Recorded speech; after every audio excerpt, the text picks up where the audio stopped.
What happened to our sports? That we were impressive.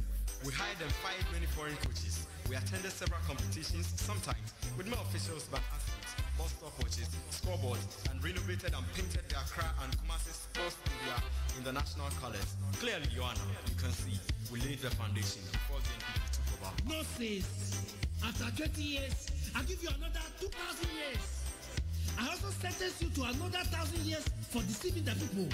You have 5 children, yet you were telling the people about contraceptives because you could take care of yours, but made it difficult for the people to take care of theirs.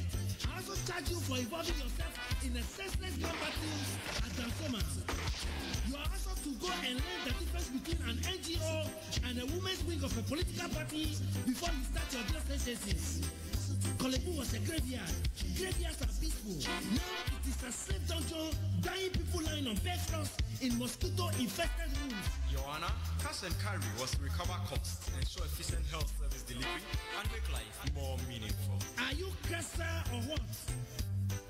I heard your earlier campaigns.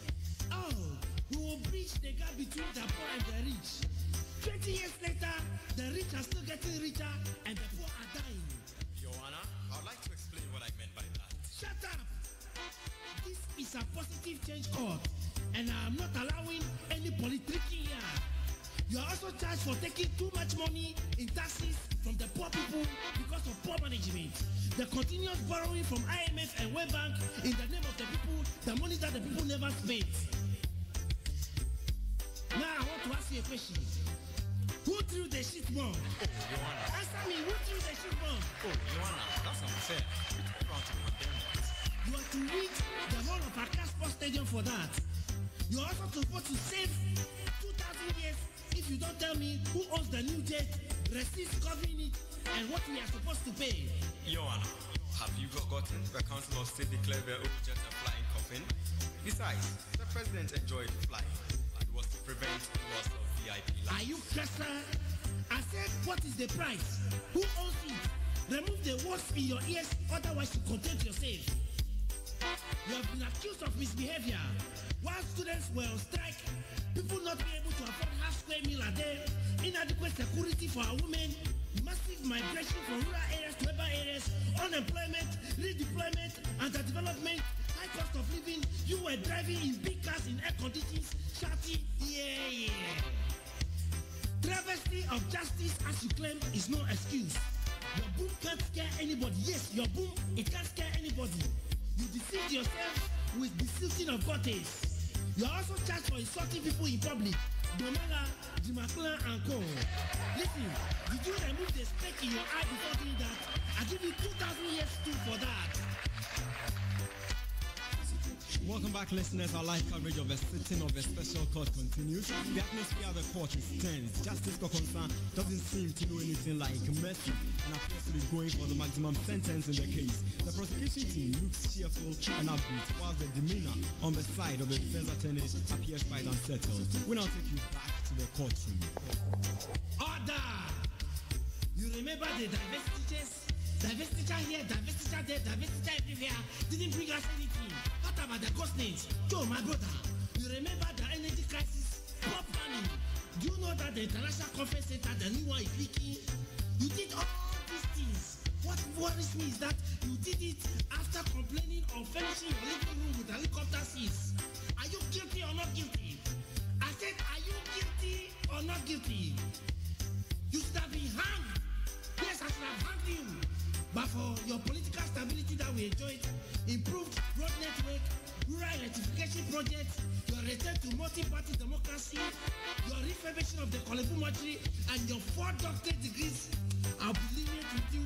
I'll give you 5,000 years, 450 months, 100 weeks, and 50 days imprisonment with hard labor. However, you'll be allowed to contest in the 2004 election. So, Mr. Edison, you see that this court is full of probity, accountability, transparency, and integrity. Democracy at its base. Freedom of speech. I, Justice Kawujo for Civic for CH, then for concern the grandson of Pamela, for taking the water region. My court is on recess. We'll be back with the next accused ever. Ladies and gentlemen, you just heard things for yourself. Justice Kokonsa just winding up proceedings on the first sitting of his packed capacity court. He's giving the impression today that he will continue to carry out his adjudications without fear of failure. Only time will tell. Until the next accused is brought before Justice Kokonsa's court, I'd like to say thank you for choosing this dial. You just accept the beautiful experience.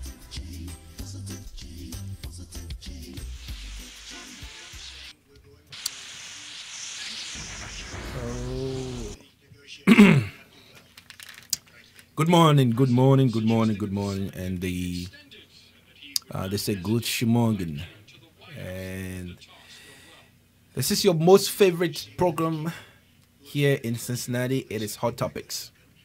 Thank you so much for staying tuned with us. We have come to you once again here on Afro Voice Radio, and the show is Hot Topics.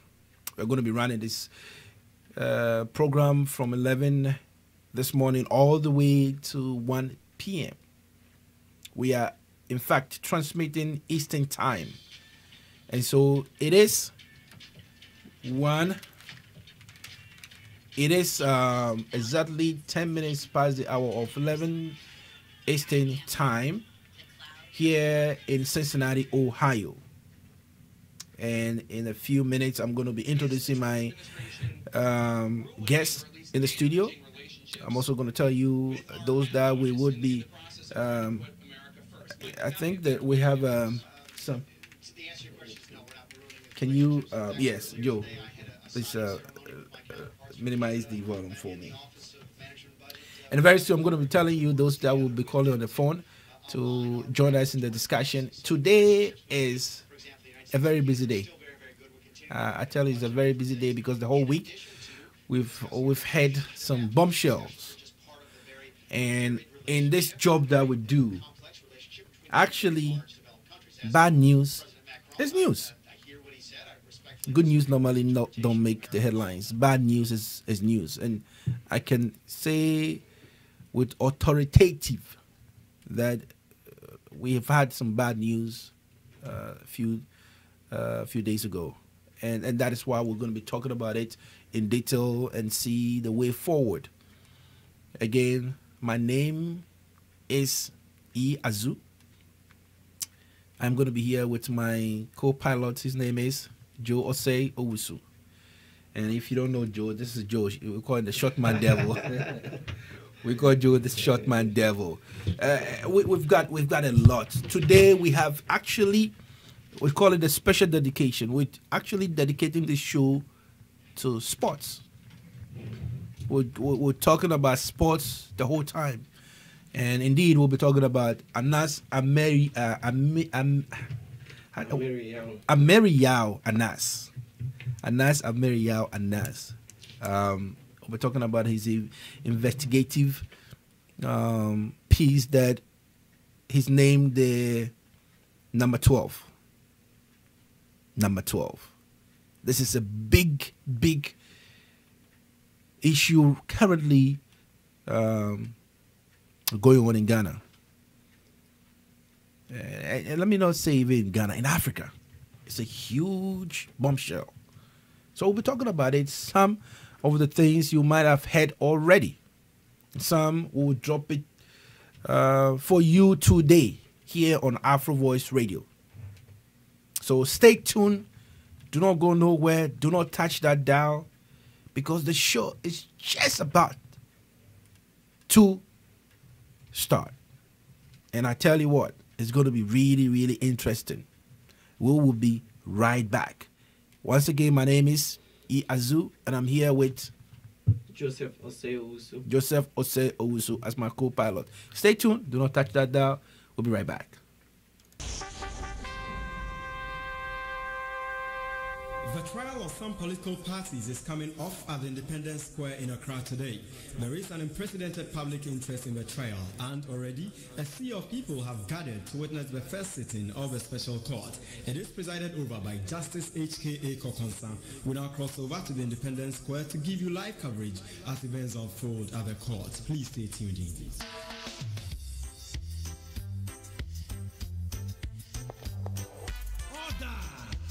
Now my court is in session. Would you please stand? First, allow me to introduce myself. My name is Justice Dawubido Kosivi Kosi Kokosa HK. I'm the grandson of something when you're protected in the Volta region in the Republic of Ghana. So therefore, I am a Ghanaian. Some people call me Judge 2000, for I've never convicted for less than 2,000 years.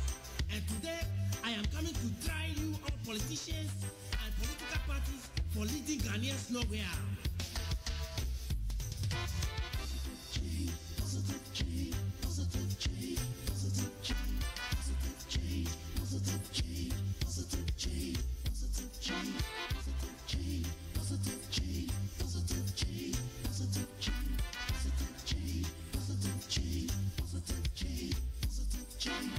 Yes, this is the real positive change court.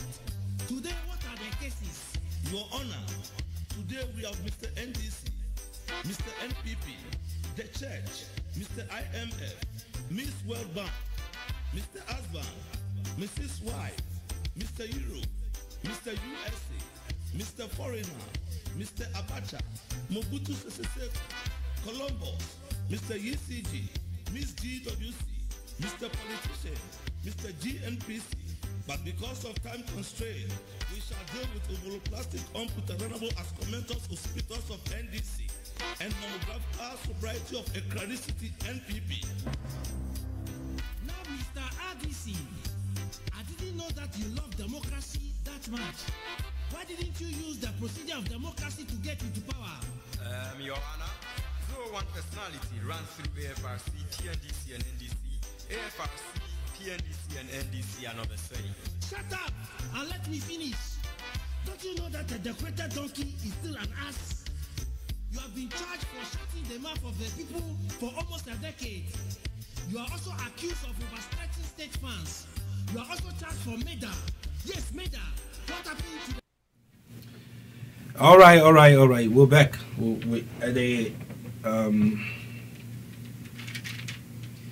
The South Africans say we're back. We're back to the show.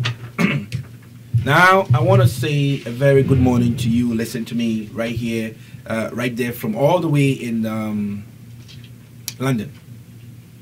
Gwen, welcome. I also want to say a very good morning to my very good professor and mentor, Dr. Koblande Ofori Atta. I know you're watching us all the way from Columbus this morning. Good morning, sir. I also want to say a very good morning to you, Dr. Enoch Opoku Entry. You're also watching us all the way from Wisconsin. Good morning to you. And to the many Afro Voice fans who would be watching us right now from all around the world. Now, this radio is online, and so you can go to www.afrovoice.com. Afrovoice is spelled AFROVOIZ voice.com. So go there and check us out. Now you can also go on your YouTube channel or anywhere.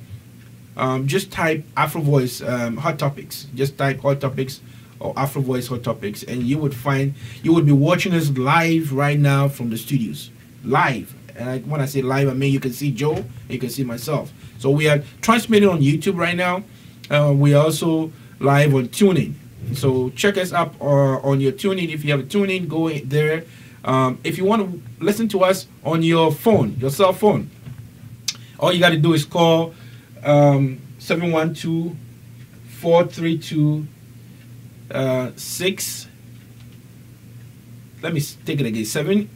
712-432-6345. 712-432-6345. So just dial that number and you would be listening to us straight on your phone without even opening up your internet. Okay, that's what we're going to be doing today. And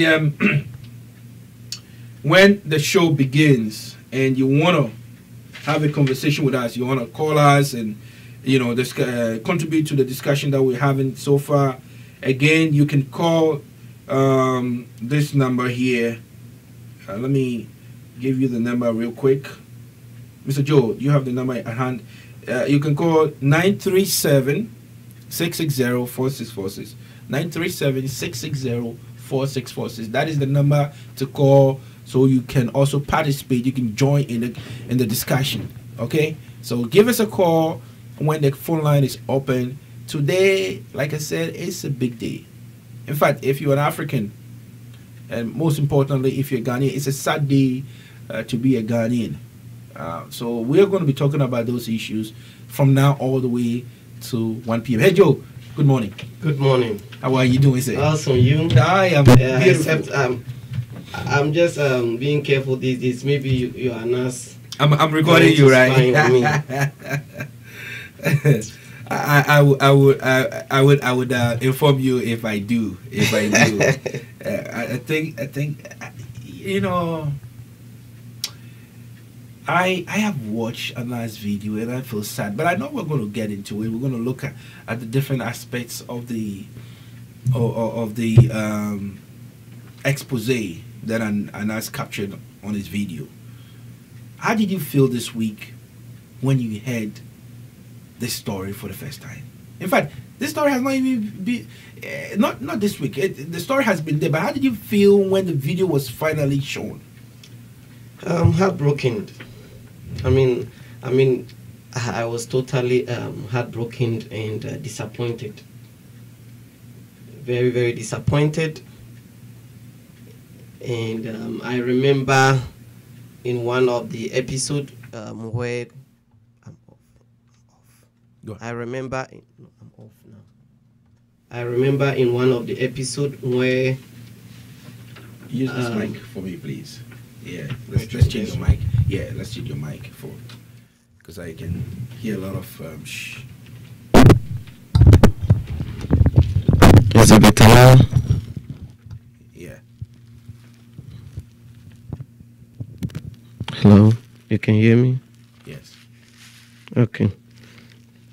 You remember Referee Suka, the match between Accra Hatsofolk and Kumasi Asante Kotoko, and the way we have to debate on our platform after the match. And you were of the view that it was a penalty. I was of the view that myself and Kotoko guys were of the view that it wasn't a penalty. And I remember Hatsofolk was on the verge of going on relegation or at the bottom of the league, and we debated fiercely on that match. It turns out to be that indeed the referee was influenced. And so for almost 2 years now, we have been having league leaders who are not or were not due to have won the league. And so I was heartbroken. And bottom line of the whole story and the debate is greed, selfishness, and the desire for money at all costs, money, power, and influence. And so I was heartbroken. And I wasn't surprised though, because the value system of we Ghanaians, that is how we see it. And you could see most of them don't even they don't even feel sorry when they are taking the money, and they feel like they are offering some kind of assistance. We'll get into the details. We'll get into the details of the. So I was really, really disappointed, and we'll get into the details of the Anas expose. Like I said, we'll have the whole time for ourselves. But before we jump into that, I want us to quickly touch something from the Cincinnati Inquirer, where we have President Trump and the G7 summit in Canada. And it's reported that Mr. Trump is actually pushing the member states to give Russia a seat on the table. Now, I need to ask you, why is Trump continue actually making America's biggest partners its enemy now, and rather aligning more and more with Russia? Is this a strategy, or this is just what we have all? What in fact Mullah is currently investigating about the collusion with the Russians, that the Russians has a debt on Trump, and that is the reason why Trump continue to push, decisions in favor of Russia. What do you think that this call would be for the member states in the G7? Well, it's in two folds. First, I think that Trump is just throwing that out to catch attention. It's just a strategy. It's just a strategy to disabuse people's mindsets and just create confusion around the whole summit. And so I think that Trump calling for Russia to join, it's one-fold a strategy from Trump's camp to just create confusion in the system. On the other hand, it could be that Trump does not even understand the geopolitics and the dynamics why Russia was taken out. Mind you, it used to be G8. And after the annex of Crimea by Russia, to punish Russia and serve as a deterrent so that no other sovereign country can just wake up one day and annex another sovereign country, Russia was taken out. So Russia not being on the table, it's not because of somebody doing it. It is Russians' own foreign policy that landed them that type of punishment. And so Trump, I believe that Trump is, and the people around Trump should have briefed Trump for Trump to understand that Russia is not on the table, not because the Western powers hate him, but it's because Russia annex of Crimea right from 2008 to today. That is why, and issues and development after that. That is why Russia is not part of the G8, and now it's G7. And I call it the three T's. You're talking about trade, tariffs, and Trump. And it has become necessary because Trump has imposed tariffs on steel and aluminum on Russia, Mexico, on Canada, Mexico, its major trading partners and closest allies, and European Union as well. So the Canada and European Union also had a counter-responsive measure to as it were, counter Trump's proposal. And therefore, it necessitated the meeting to be held, which is going to be, I think, somewhere the 6th time since they've met in Canada when this organization was formed in 1981. And at G7, you are talking about US, Canada, Japan, Italy, UK, France, and Germany. These are the world's most powerful and advanced economies. And what is the matter on the table?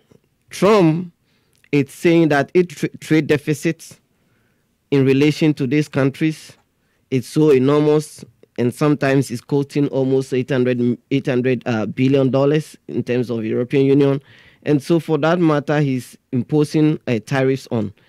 And these countries too have threatened to also impose tariffs on goods also emanating from US.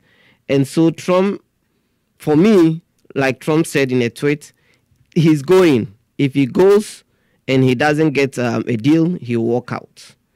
But then there's a tweet from Macron and other European Union, which they are also of the view, we have come far, and the 6 countries can purge the relationship and abandon the United States. And they are also key on maintaining their policy and stand. And so who is going to lose? American people. American people are going to lose. Irrespective of how you talk, if you look at the economic, if you do the economic analysis of tariffs on trade, you realize that anytime tariffs is imposed, what we call consumer surplus is diminished and make prices of commodity across the general market more expensive. And so I am of the view that, and as an American, as American believe in free market economy, which basically depends on less taxation, less tariffs, and prices determined by demand and supply. I am of the view that imposing 10 to 25% on steel, which basically account for major consumer products, it's unfair, especially coming from the major allies. And Trump needs to reconsider. How it turns out to be depends on how the other 6 countries face Trump at Quebec today and tomorrow during the negotiations. And I think that they are going to come out quite successful. Already Trump met Macron, and they have agreed on certain kind of mutual and bilateral relationships. So I think that is going to play well. But I think that Trump started on a wrong foot. He shouldn't have even gotten here at all. I think you're absolutely right when you made those assertions that he might have started on the wrong foot, and that brings us to, again, the question that we've always asked here: that is there any strategy for this ad hoc decisions that he normally takes? These strategies, these decisions that he normally takes, and then when you look back, it feels like it was only taken to please his supporters, his core base. Let me ask the question again. Do you think that the Kremlin actually has some incriminating information about Trump? That is why at every given opportunity that Mr. Trump have, he tries to speak well about the Kremlin, the Russians. Or do you think that for far too long, America's worst nightmare, which is Russia, Mr. Trump feels that it's time to close the gap so America could have a friend, a partner that he call a friend in the Kremlin? Is this his strategy, or you think that there is more deeper information or incriminating information about Mr. Trump? Because every time he says he's tougher. He's tougher than any president that has ever existed. That he's sanctioned Russia. That he's spoken so tough on Russia. But when you compare his rhetorics to actually what the application is, he's not close to it. He has really not signed off the sanctions that even Congress put across to his desk. Yet he says if Hillary Clinton had won, Putin would be smiling because Putin would be enjoying that Hillary is the weakest of all. Is this part of his strategy, or is just his usual rhetoric that we should not take, we should not give credits to? It's becoming frustrating. Well, if you have benefited from a system, obviously you would want to give appreciation to the system. What system did he benefit from? Yeah, of course, we are aware of Russian meddling in the. He doesn't believe that there was a meddling. He not believing is another thing, and whether it's happened, it's also another thing. I am of the view that there was an attempt of meddling, but as to whether it's had a general implication of turning the results is another thing. And I make my assertion comparing the result of the Senate to that of the presidency. I am of the view that it couldn't have happened, that the Russians manipulated the results and still the Republican won the Senate system. I am of the view that if indeed that happens, then maybe Democrats would have emerged as winners of the Senate.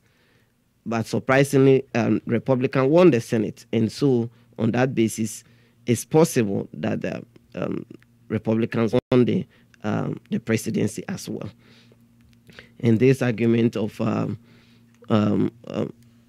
general vote or independent vote count, where Hillary got over 3 million, I don't think. Once we're in a federal system, I'm of the view that that argument just fall flat on the face. But I think that evidence abound based on Mueller's work and subsequent events. Evidence abound that Russians actually manipulated the results, not even the election day, but prior to the election day, in terms of campaigning using Facebook and stuff like that. So all that goes to shape the mindset and perception of people towards voting for a particular A or B. And you remember the release of Hillary email scandal just on the eve of the election, and basically from the Russians. So it goes a long way, and we all know that particular incident actually propelled Trump into victory. So it goes a long way to cement the view held by some people that Russians actually meddled in the affairs of the election, and I believe so. And so on that basis, Trump will be a little bit lenient towards Russia. But take Russia even out of their influence in the election.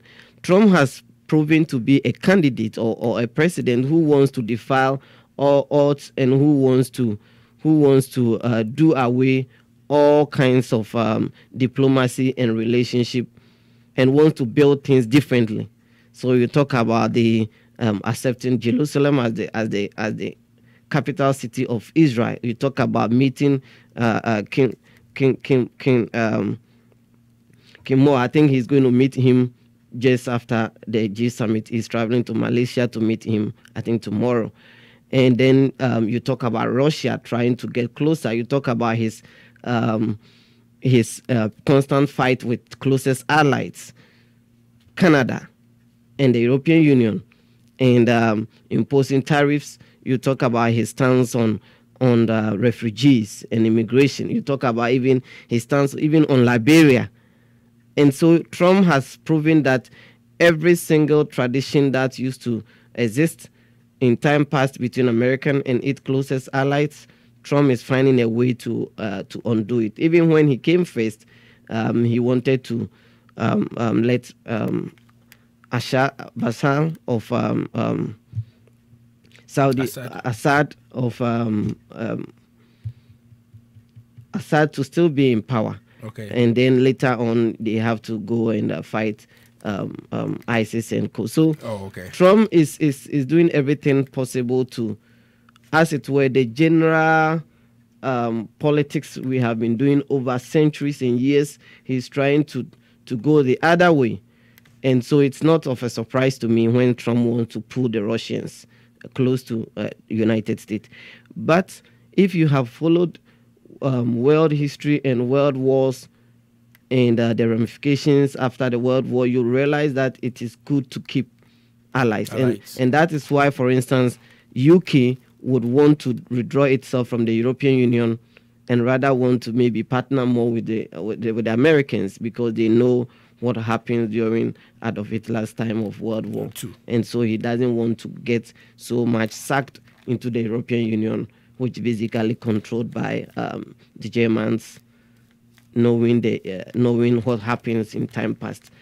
And unfortunately, Trump is of a different school of thought when it comes to building a relationship with allies. Okay, I think that if, like we have indicated here, if we want to talk about Mr. Trump, we would go the whole time and the whole day without stopping. And so we'll be following the news from the G7. It used to be G8, now it's G7. Mr. Trump is campaigning for Russia to be called back. So it will be G8 again. We'll see how that sits with the allies that are on the table for America. But I want us to talk quickly. Like I said, we have Anas's video expose to talk about the whole time. But before we talk about Anas, let's talk about the Cavs yesterday. The Cavs got swept by the Warriors, and I am disappointed because I'm a Cavs fan. I'm very, very disappointed, Joe. I feel that the NBA, the structure, is not fair. I feel that NBA has allowed one particular team to get hold of all the best players. Talk about Draymond Green. Talk about Steve Curry. Talk about Klay Thompson. Talk about Durant. Talk about even their bench and what they can give each day. These are, all-star players that they only have versus a Cleveland Cavaliers team who has only LeBron James. And I've heard other quarters say, what's his name? Love is also an all-star player. But what Love brings and what Draymond brings cannot even be compared. So let me ask a question. Is America coming home to root? In fact, is it now clear that how the American sporting system has been constructed has never been about fairness? It's about money. And now is the time that is really showing what it's all about. I give you an example. In Africa, in Ghana, we have one major sporting event that we all follow. It's football, right? Yeah. Now, if you have a team, if you have a player who, which team? Let me say this: a player is approached by a team. So a team looks in the market, looks at players that are best products, and then they pay money, and then they get their services, right? In America, we attempt to believe that these players somehow they are what do you call it? They are enrolled from colleges into these NBA teams, not by so that there will be a merit. I guess you're following what I'm saying. So that there will not be an undue advantage of teams that are not rich, but our players would have the opportunity to play to any team that they really want. But that has not really been the issue. Well, so the fact of the matter is the American system should come to an agreement to say, okay, if you have money, go look for your players, just like it's done in soccer. Why would you blame ourselves? Why would you continue to deceive us and say, oh, players are being drafted from college based on their performances, not because of money? But we know that is not true. You are right, but for me, you guys are crying foul. That's how I would describe you guys. Which guys? All those who are Cleveland and crying foul. No. Yeah. What I'm saying, we are practicing. We are running a professional NBA. It's not an amateur system. Right. Okay. And when we say professional, it means that we are making a career out of it. Correct. And so it reminds me of the days of the Galacticos, where you have Zinedine Zidane, Ronaldo, you have Kaká, you have Cafu, you have Figo, you have all the players in the camp of Real Madrid, and all the days where you have Ronaldinho, Lionel Messi, Thierry Henry, Eto'o, Samuel Eto'o, you have the likes of Iniesta, Xavi, Real Madrid at Barcelona, where they were winning almost everything in the world. They won almost Champions League, Spanish League, Spanish La Liga. They won the World Club Championship. They won the Super Cup. Almost everything. It's a matter of money. If Cleveland Cavaliers also believe they have the money, they have companies all over in Ohio, they can put the cash. No, but that's the point. You are supporting my argument. I'm saying that for many years, American system, we have deceived ourselves to believe that players actually drafted based on it's not based on money. It's drafted so that there will be equality in the teams that are being that are competing, right? But I am saying that is not true. It's all about money. That used to be, but all over the world, the sports activity is changing. That's a fact. But that is a lie that we continue. America, how long has America been practicing capitalism? And what is capitalism all about? I understand you, but that used to be the system. I mean, look at recently when you go to even football, you look at the likes of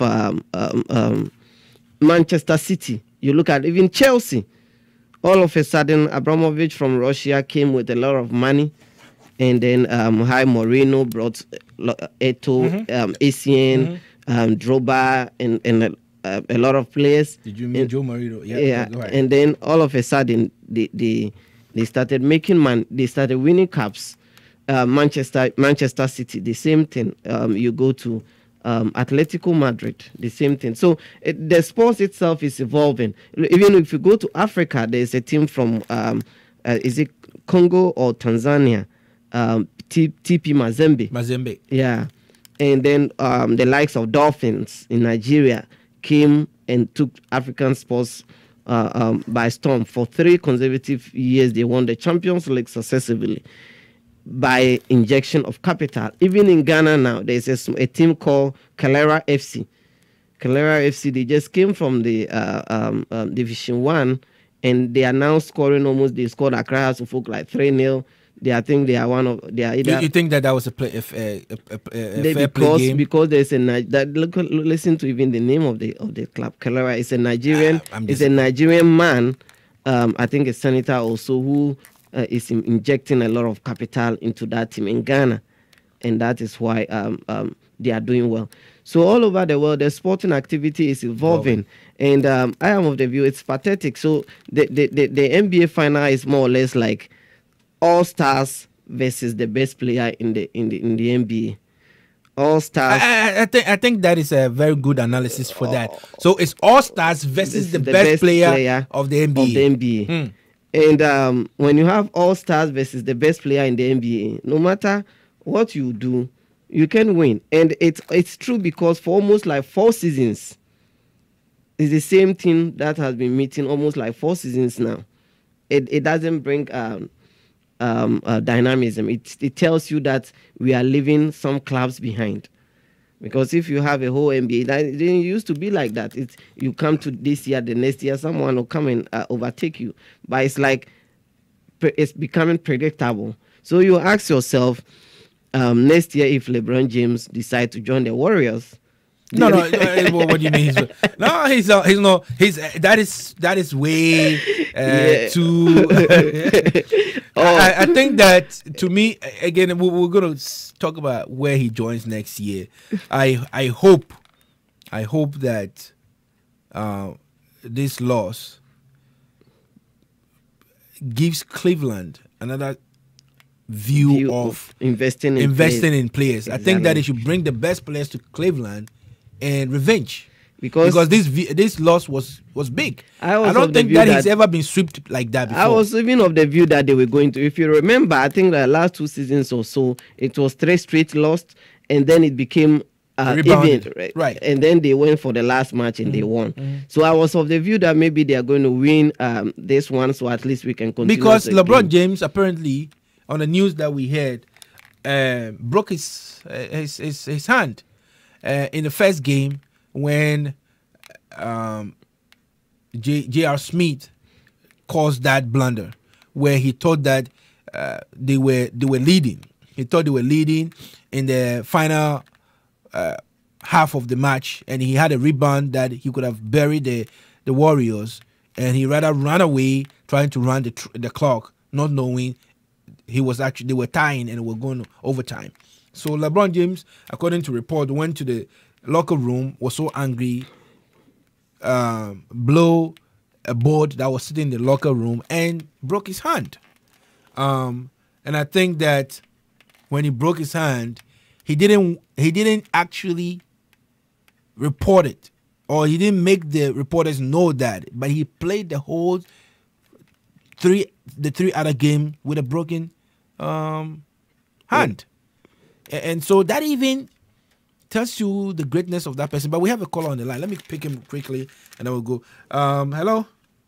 Hello, folks. Yeah, hello. Good morning. Good morning. Dr. Good morning. Furata. Good morning, Dr. Furata. How are you doing? I'm fine. How's Columbus? Yeah. Yes, Columbus. And I'm not going back to Trump. I just want to join in with Cubs and the Warriors. We're so grateful. And when you do, don't hang up the phone, because we wanted to talk about Anas after. Just when you finish your commentary, we want to talk about Anas video. And I think one person that you've worked with the GFA, I believe, or one of the associations in Ghana in sports, it's you. So we want to have your take on the video that came up. And the way you see GFA structured. But go ahead with the Cavs commentary, and then we'll go from there. Well, you rightly began by saying your heart is broken. Yes, and I know you will not be the only one. My heart is also broken. But you see, if you are honest and sincere with yourself, you see, the Cavs had the opportunity to revamp their team, especially when Kyrie Irving left. They never made any arrangement, thinking that once they had the best NBA player, they could win. And then you realize how they struggled through the Eastern Conference playoffs. Mm-hmm. It was simply through the effort of LeBron James that the Cavs were able to emerge winners.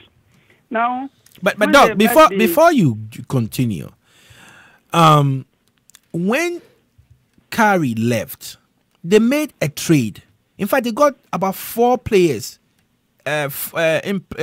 replacing Kyrie. They got Isaiah Thomas. They got some other player that Isaiah Thomas, I've forgotten his name. They got about, I think, 3 more players that they traded. Yes, from Boston. From Boston, yeah. They got like 3 players. I mean, what could have gone bad looking at Isaiah Thomas and how he had played? And knowing that he could up the game for Cleveland, and it turned out that the trade was bad. I mean, what else could the Clevelands done? Could they have foreseen that letting Kyrie go and trading for these people would have been the worst trade they had? Yes. In the first place, this guy was not well. Isaiah Thomas was not well when they traded him. So for the greater part of the first round, he was not playing. And all the other guys that came were also not up to the standard of Kyrie Irving.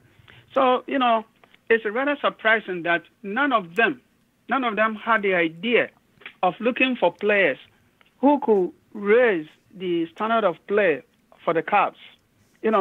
It's always wrong to imagine that one person can conquer. And so when they even had a second opportunity, look at the players they brought in, all used players, Wade, and so forth. This guy who was play for the Bulls went to Knicks and came back. You see, it looks as if they didn't even know what they were doing, and it showed when they met the Warriors. Now, this is not the first time the Cavs have been swept under LeBron's leadership. The first time they were swept was when they met San Antonio Spurs. Check your record. Yeah. You're but right. at the time, he was just a young player picking up. Yes. But now, the 4 defeats are, in fact, very painful. LeBron worked his heart out. And perhaps if they had won the first one, things might have changed. But again, remember, playing 48 minutes without sitting down, he's human. And now I read somewhere that he was playing through pain. But anyway, it belongs to the past. But let's see. Let me also ask you: do you think that the Cavs would have had any chance if they maintained the team that played last season and never did any trade? Maybe add 1 or 2 players, but they maintained and built. That would have been the key. That would have been the key. So they should have done everything within their power to retain Kyrie Irving. Kyrie actually asked to be traded. Yes, because he had a problem. Solve that problem. Look at Rodman. No, it's always he didn't say he was retiring from playing basketball. Is that point right? He wanted to be traded. What was the problem? Perhaps sometimes it's about salary. Now, I think with the Cavs setup, LeBron is the highest paid, followed by Kevin Love. And Kyrie Irving was next. But the gap between Kevin Love's salary and Kyrie Irving was huge, But I don't know why the management could not sit down. Or perhaps they're just content with winning the cup for once. For instance, if I were LeBron, I would sit down and make demands. They need about 5 top players to join him. 5 top players, each capable of scoring 3 points. That is the only solution they need. Now we realize that if you don't have players who are good at getting 3 points, you are out. And again, the coach too didn't do well. When they had the opportunity to recruit players, he should have brought in players who could do the damage to any other team. Why is the Cavs not concentrating on 3-point shooters? Because the game, like Joe said, is evolving. And now it is all about 3-point shooters. And if you watch the Rockets, the Houston Rockets, they were able to match what's their name? The Warriors, because of their 3-point abilities. Yes. Why is the Cavs not looking at the game from that angle, but they are still holding on to the traditional run and shoot game? Good. You see, this is some of the problems these so-called experts have. I have been saying all the time that they needed. You see, they counted too much on Kyle Korver. It's a 3-point shooter. This guy. Oh, I've forgotten his name. He's also a 3-point shooter. But they were all failures. And a good coach will bench you. Will not be fielding you whether you do well or not. They will bench you, try other players. And that's why I blame the coach. J.R. Smith, yes. J.R. Smith, what was his use? But all the time he'll be starting. Mm-hmm. He will play 25 minutes without a single basket. Mm-hmm. How do you continue to start such a player? Bench such a player, and the next time you give the player opportunity, you see how hard they will play. Even during the first game, had it not been the mistake committed by J.R. Smith, they would have won. Have beaten the Warriors. Yes, it would have been a different game altogether. Now, Doc, going back to the Houston game, if CP3, the guy they call CP3, who is this? Chris Paul, okay, was not injured, I'm telling you, Rockets would have beaten Warriors. Yes. And then the final between the Rockets and the Cavs will have been a different game altogether. Yes. For psychological reasons. Yes. But here is it. They had the opportunity to bring in players who will save the team, and they did not. Now, if I were LeBron, I'll sit down, give them my list of 5 top players that I want to join the team. And then I'll also be willing to reduce my salary. Because in future, people will not talk about how much a player earned, but the number of rings a player got. Right now, I don't say Michael Jordan earned this much, or Kevin Garnett, or Johnson, but they count the number of rings. So if I were LeBron, I wouldn't mind taking off $10 to $15 million off my salary in order to bring in top guys to help me. I'm not kidding. No, but that is, I understand, because but that has been... What does he even need money for? What does he need money for? But Doc, that has been one of the arguments that most people are even contemplating that or discussing that. Do we have to even pay them so high like that? Not even pay them. So we are told that so far, LeBron James is actually taking less than what he should have taken. So already Cleveland is paying him. He's underpaying him. To even suggest that he should cut what is already been underpayment, I think that will not be fair to LeBron James. But on this issue of money in the game, of this on this issue with money in the game, we have known time immemorial that the American system is structured in a sense that in a way that every team gets fair shares of especially players that are recruited into the teams, and that is why we talk about the drafting, where the list team in the NBA finals actually gets the first to draft and pick the good players. But we also will be lying if we don't believe that it's actually monies that these players are putting in, and it has nothing to do about drafting. Therefore, when a best player becomes free agent, he follows the money where it's going. And with the Warriors structure now, it's telling us that this drafting thing really doesn't work. It's all about money. How do you defend such criticism? Okay, I quite agree with you. It's all about what? Money, as both of you have been saying. You see, sometimes players will decide to opt out of a contract. If the attraction is huge, they will opt out of the contract and then take pay the penalty. Okay. Yes, pay the penalty, and then because they know it won't hurt them in any way. But I'll be surprised if the Cavs owners or the management will not come down to aim at recruiting top players. Now, another problem too I see here is that I think each team has what? Salary cap. So in order to get the best players, they must also agree to come and play for you for less salary. Mm-hmm. And many of these are not prepared to do that. Mm-hmm. You saw how Carmelo took a pay cut to play for the Lakers in order to get a single ring. It eluded him. And Charles Barkley also did the same thing to play the Rockets. It eluded them. So it eluded him. The fact of the matter is that there is a risk in doing all these things. The Warriors are now supreme because they were very lucky that their trade went well. Mm-hmm. Yes, their trade went very well. And even remember, when they were trying to get Kevin Durant, some people were criticizing that it was going to be too much. It was going to be heavy loaded, one-sided. But eventually, because of the incentives and the attractiveness of the trade, Kevin just left his team. I think he opted out of his contract and joined the Warriors. Yeah. And now he's all smiles. Yeah. So I think that this is the time for LeBron to sit down. And they must get rid of at least 6 of their current players. You know, some of them, I'm not naming names, but I think I could have played equally well. You think this could be the last of the Warriors we've seen? Because every team now is going to be very prepared, loaded.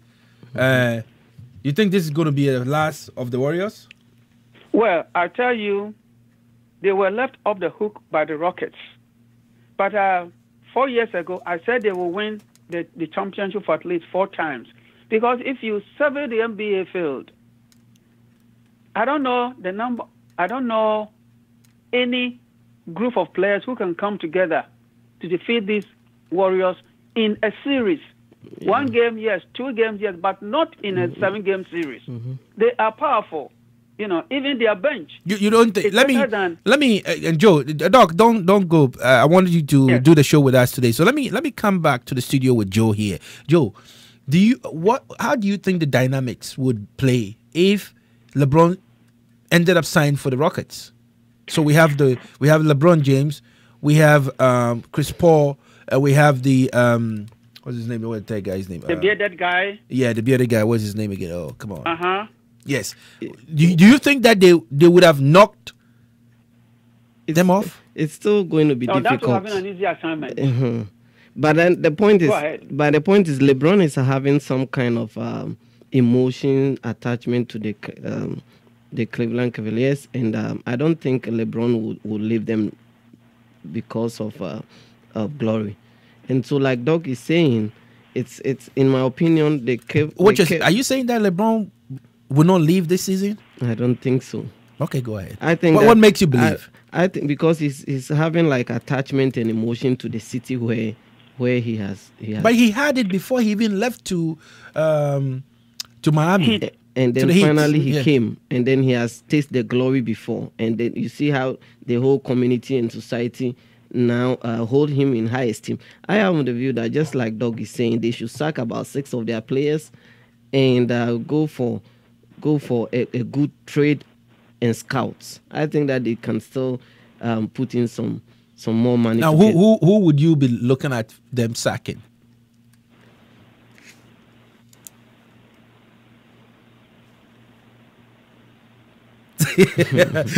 Doc, Joe is suggesting that he believes that the Cavs should sack some players, go in and risk another trade. Don't forget, the last time they traded, they brought in the IT Isaiah Thomas.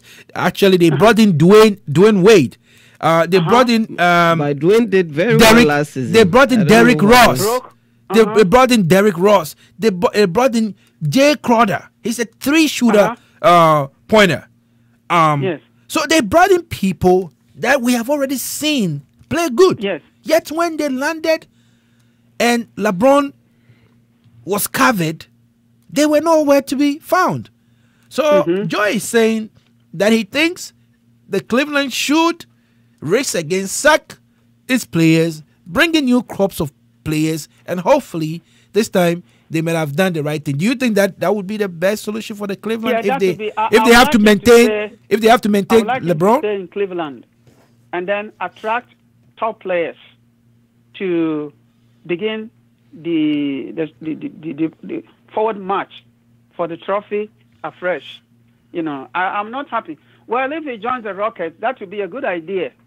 But some people are also thinking he should join the 76ers, Philadelphia. They haven't. 76ers haven't really. The Philly is going to be the same thing. It's going to be the same thing, absolutely. It's the only team that I would suggest for him to join this time will be the Rockets. The Rockets, otherwise absolutely. He should stay in Cleveland. Yes.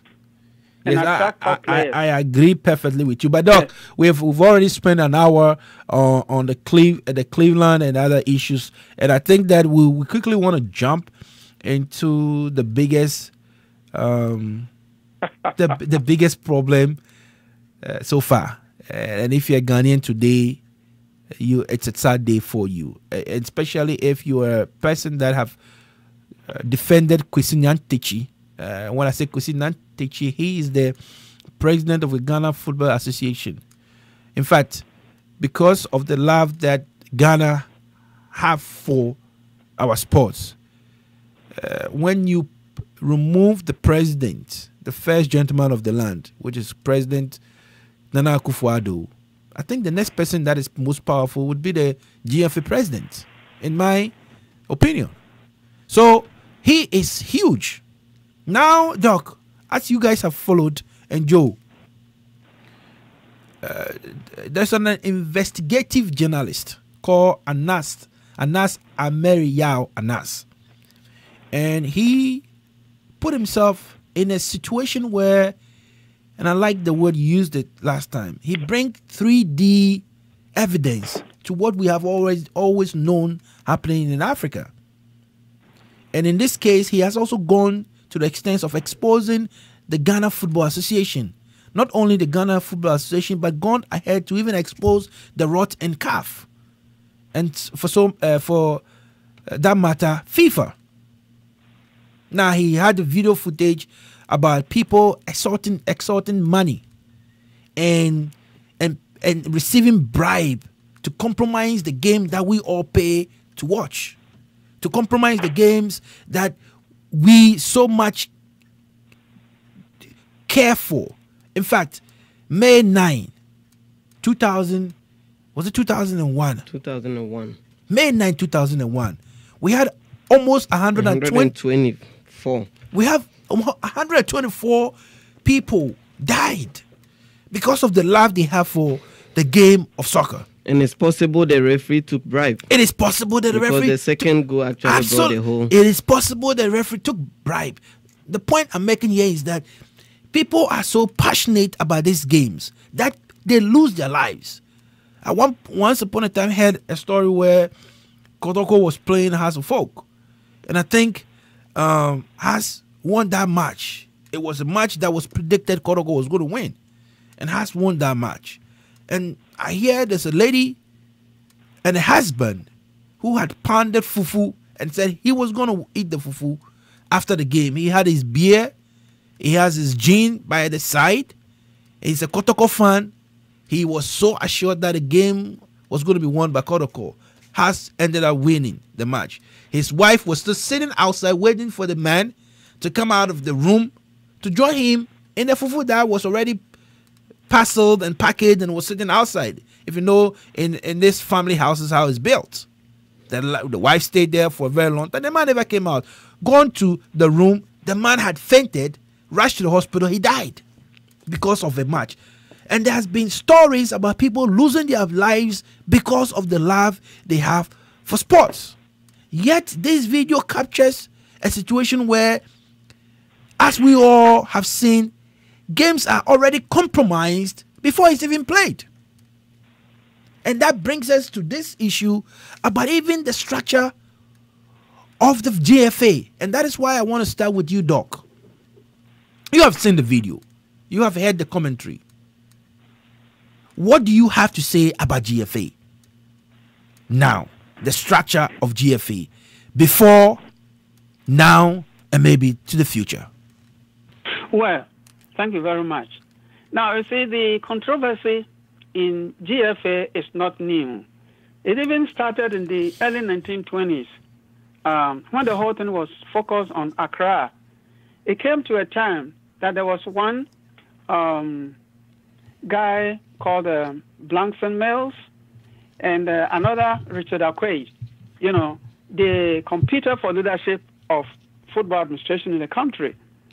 But in 1957, Dr. Ohinijan, the late Dr. Ohinijan, got the opportunity to lead the nation. And the first time Ghana became affiliated to FIFA was in 1958. And with this, so through our colonial masters, the English Football Association. In 1960, Ohinijan also linked Ghana football to CAF. Now, until all this time, soccer in Ghana was organized as amateur sports. But in 1993, it became professional, which I think Joe said, if it's described as a professional, it means people make career out of it. Mm-hmm. Until this time, players for all the league clubs worked for any institution, especially any government institution, and they were given leeway to leave work early to train. In Kumasi, Kotoko players all worked for the, I think, Farmers Council or something like that. So, in fact, the only thing they did was to report for work and then leave for training. But after 1993, the whole thing changed. And when the whole thing changed and became professional, then the Ghana Amateur Football Association became Ghana Football Association. Okay. It was Company Code Act. The Act was 179 in 1963 as what? Limited Liability Company. Now, this is where some people think GFA is quite independent of Ghana. The Ghana government has no control over it. To me and to others that I have spoken to, this is absolutely wrong. There is no entity, no institution in Ghana that is out of reach of the government. If you want an institution that is out of reach of government, then take it outside the country. But as long as you operate on the soil of Ghana, you must be accountable to the government. After all, GFA is made up of people who work for other Ghanaian companies. The referees, some of the referees are what? Judges, some are students, some are, you name it. The referees are not full-time referees. And even people who serve on GFA committees, they have their full-time job. So when people say it's a limited liability company, therefore out of reach of the government, I don't agree with them. I don't agree with them at all. And even under Nkrumah's administration, when in 1957, Mr. Ohinijan was elected as Secretary General of Football Association. We know at the time that under Nkrumah, he wanted everything to be controlled by the government. Ohinijan managed to bring in foreign coaches to to train our players, also sent them abroad. And if we look at what Ohinijan accomplished during those days, we realize that he has done more to build sports in Ghana than any other president. But he was considered as being in power for almost 3 or 4 years. But look at Nyantechi, 13 years, taking us to World Cup. And then now we even know that it is alleged that anytime we qualified, we did so through the back door. And this is not good. So what I'm trying to say is that the Ghana Football Association is not out of control of the government of Ghana. Now, some people are saying they will challenge this in court and say they are going to fail. And even some people are accusing ANAS of using a method that is illegal to form Kosinyantechi. Absolutely. But again, we're gonna be talking about the illegality and the so of that argument. But thank you for that historical lecture on how the GFA was actually formed, and I'm interested. Yes. Now let me get to Joe in the studio. Joe, Doc has given us the historical GFA, how GFA was formed. Now fast forward, we have GFA, right, and we have GFA constitution being amended over and over. As it stands right now, I do not think that the GFA the president's position is limited. It's unlimited. And that is why Kosinyantechi has been there for 13 good years. Looking at what is happening already and going forward, the reconstruction of the GFA, what do you expect to happen going forward? Yeah, thank you. And thank you so much, Doc, for giving us the historical perspective of how the GFA has evolved. Actually, the reconstruction basically depends on we going back to pick the basis from where we left. Just like Doc rightly said, right after independence, the GFA or more or less was controlled by government. In fact, during that time, it was Nkrumah himself. Nkrumah himself was more or less the CEO of the GFA. Yeah, because at that time, everything was centered around Nkrumah. But then over the years, we came to realize that it's not the best way, especially during the era of E.T. Mensah, and there was always constant fight between the ministry and the GFA and blah, blah. But during that time, all the workers at the GFA Secretariat were paid by government. So the club, there was something called GALCA. In fact, it was originally an organization of club of club association, and then they later on formed it into GALCA. And then there was always constant fight between GALCA and the ministry and the GFA. So somewhere getting to the era of E.T. Mensah exit, they decided that the GFA will now be restructured in such a way that the vice president will come from GALCA, and then the government will nominate 2 or 3 people, and then the football people in quote will then pick one. So it was that process that brought Nyantechi.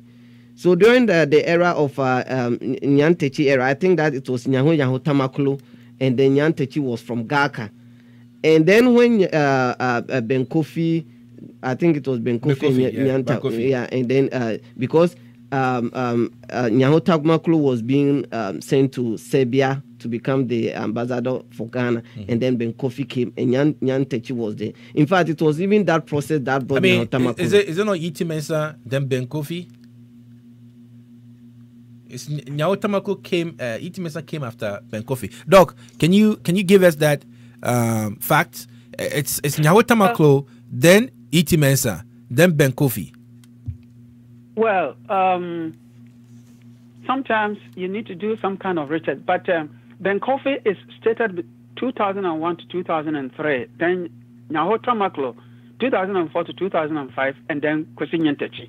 So Ben Kofi came when was Alhaji Mendi Jahula. Jahula Jahula was 1997 to 2001. exactly. Okay. Okay, so Yeah. the point. And Joe Latte, 1992 to 1993, yes. And during those times, that. you remember Galka Okay, will bring thank you. the vice president, and then it evolved. So along the line, we lost that arrangement. And then when Kwesi Nyantakyi took over, he decided to, because he is a lawyer and he knows all the legal framework of the GFA, he capitalized on that thing.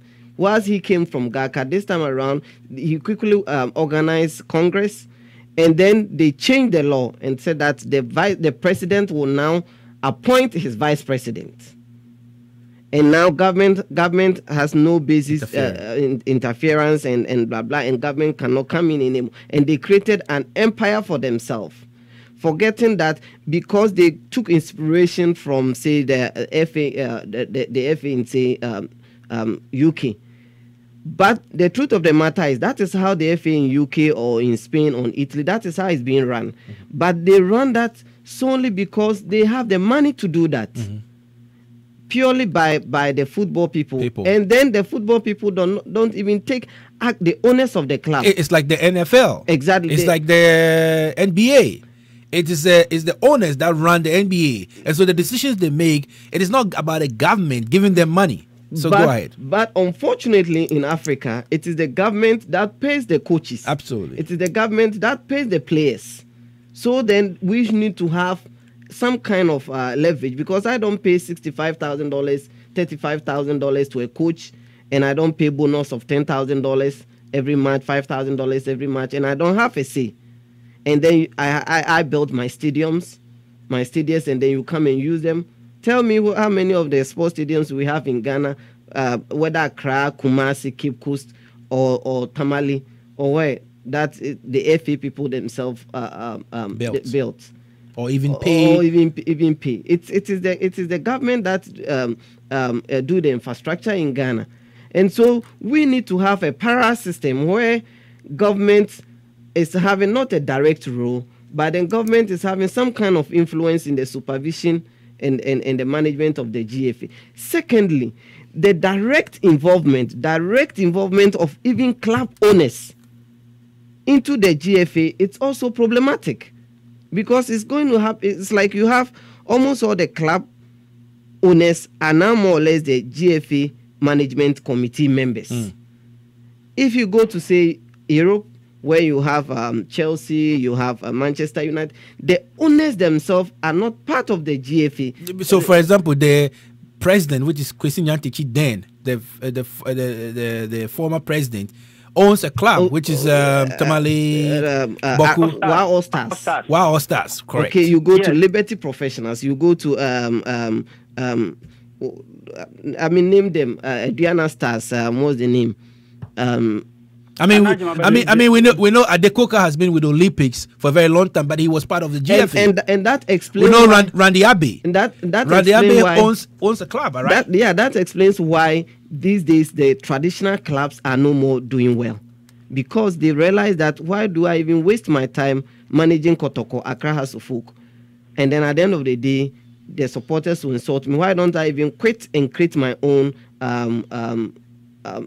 club, manage it, and then it's my own property? And that is breeding some kind of corruption, canker, and around the whole sporting activity. So I am of the view that going forward, government must engage FIFA and tell FIFA that Africa is not like Europe or the Western world where they have the resources to run their own. We pay, we foot the bills, we develop the infrastructure, and on that basis, if government is even going to go just as we used to do, nominate 2 or 3 people and let them the football people select who to lead them based on government recommendation.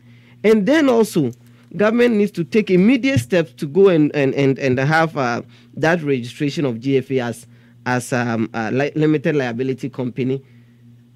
Government need to take a real look into that, because as it stands now, what they do is government, even the money they have now, even if government takes charge, government cannot go into it, because you have the board of directors, Kwesi Nyantakyi, the secretary, and then the one other guy in charge, and so government cannot even go and take charge or even sign a letter, a note, a check to take money from. And so government needs to take a critical view of that. Let's juxtapose that to all the other sporting disciplines we have in Ghana. Go to the boxing federation, go to the table tennis federation, and we have a sports authority, sports council. We have now, through an ally, converted it into a sports authority. So I am of the view that government needs to, and all the other sports, rugby, whatever, government directly pays them, government directly controls the secretariat. So why is GFA alone becoming more or less like an empire on its own? And I know that the idea of the idea by E.T. Mensah to make the GFA more autonomous because there's money, it's good, but government needs to look at the governance structure and make sure that it's having a direct influence in the governance structure. Other than that, these guys will take us for granted. How do I give you a lot of money to go on a campaign, qualify for the World Cup, and when FIFA gives you $8 million, you tell me, the government, that I cannot come and ask you how to use the money, or I cannot even come and tell you where is the money? Doc, and this is what amazes some of us, Doc, that just like Joe has listed, there are people, there are lawyers, there are government employees. In fact, there's a government who sat down and saw GFA,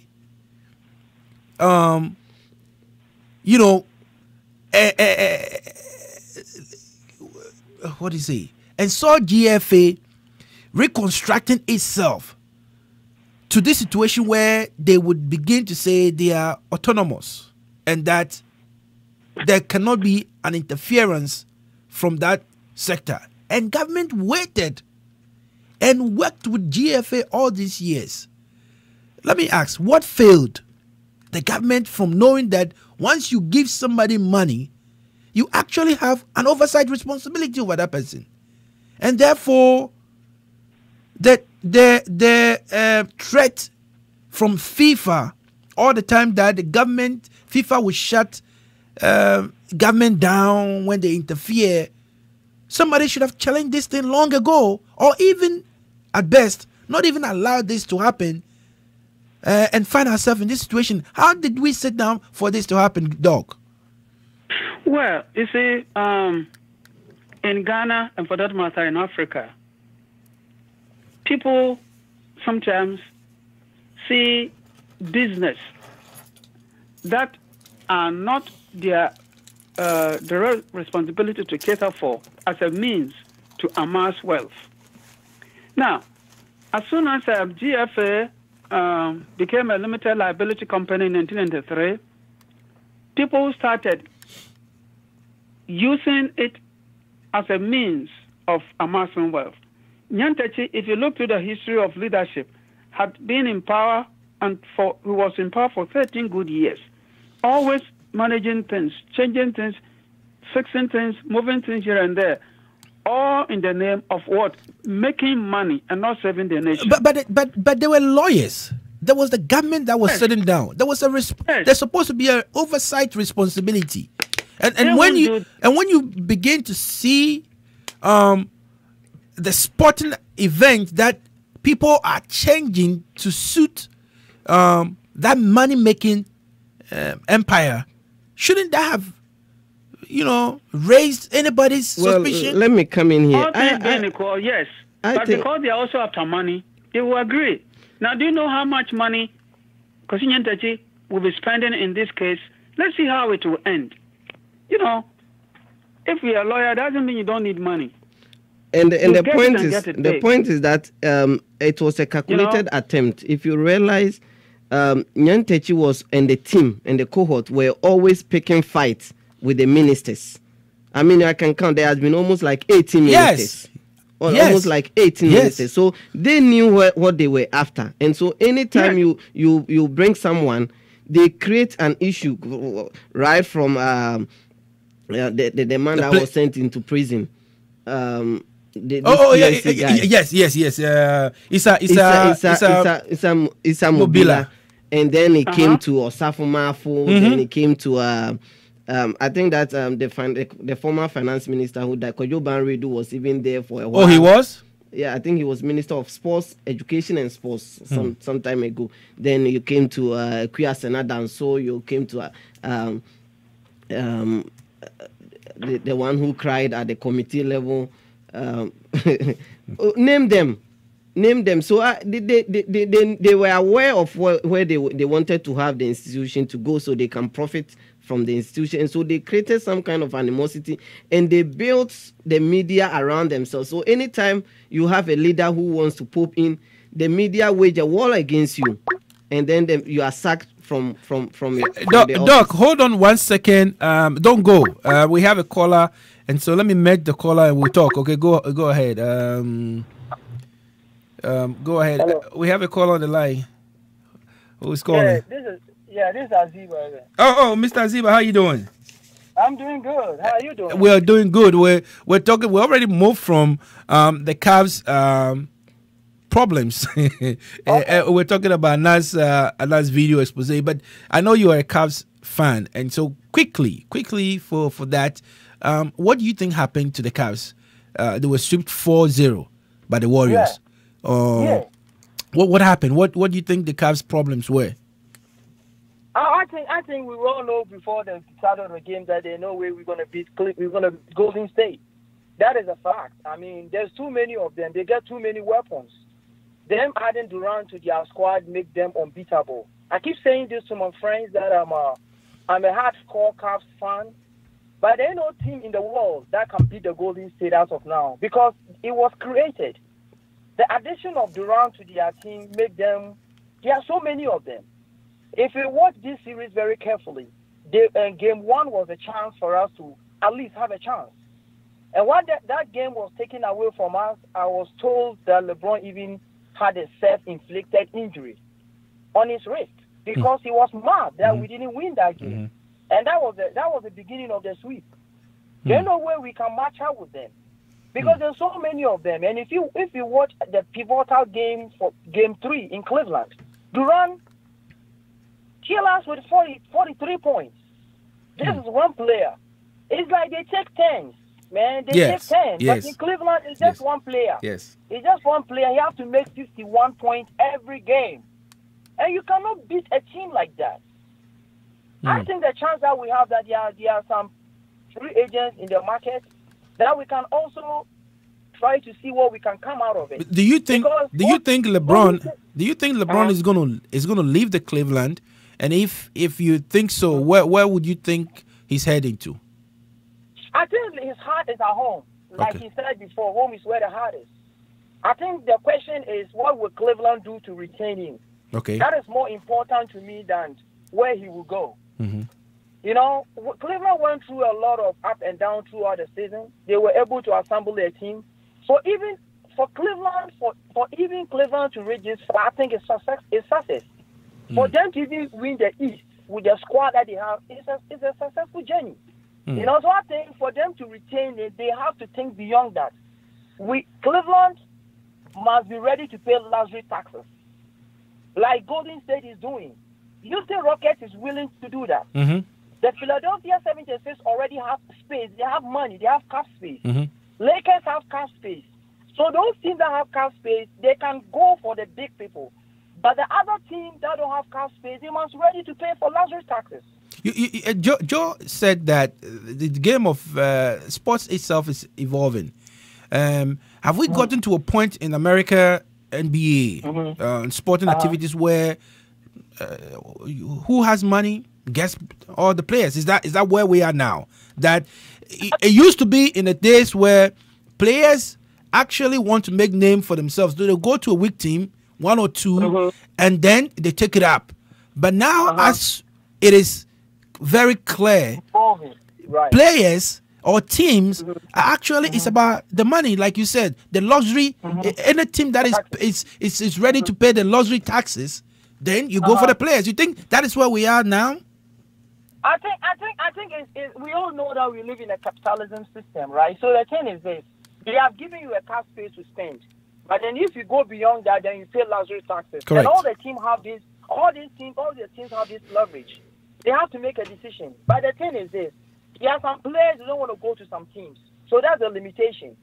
So even though all teams have these luxury taxes they can pay, not all players, they cannot attract all players. The players want to go to the big market and they want to go where they can win championship.